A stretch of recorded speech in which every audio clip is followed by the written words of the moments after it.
But yeah, it was really interesting watching the marriage story here, and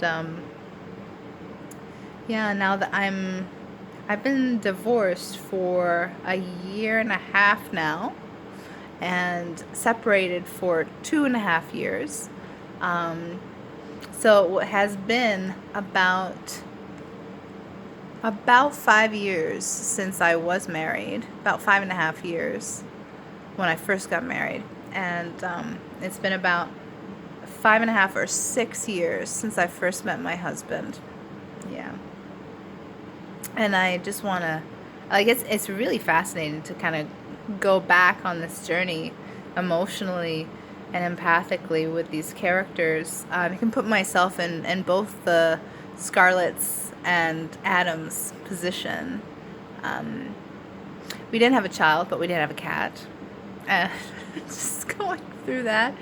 Um, the pettiness that emerges, the defensiveness that emerges, when you love somebody so much and then you have to separate from them, it is like perfectly said by Adam's lawyer. It's like a death without a body.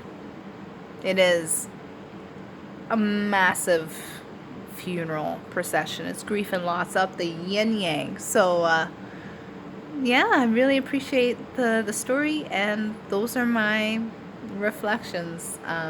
Really well done.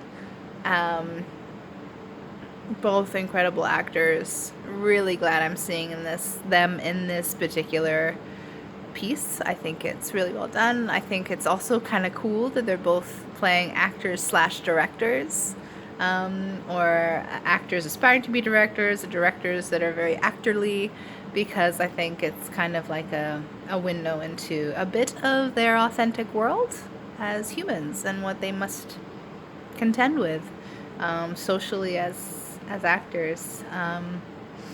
So I think a lot of times, and I'm guilty of this too, when we look at like actors and directors, we kind of venerate them as some kind of like professions outside of the norm, so they become kind of inhuman almost. And I really like this film for reflecting the realities of what it's like to be a full-time actor in Hollywood, or a full-time actor in New York, or a director in New York, and not making a lot of money in theater, and the divide, having those two centers across the country for the industry you're in, and how it kind of controls your life. I mean, it's intense. So, yes, thank you.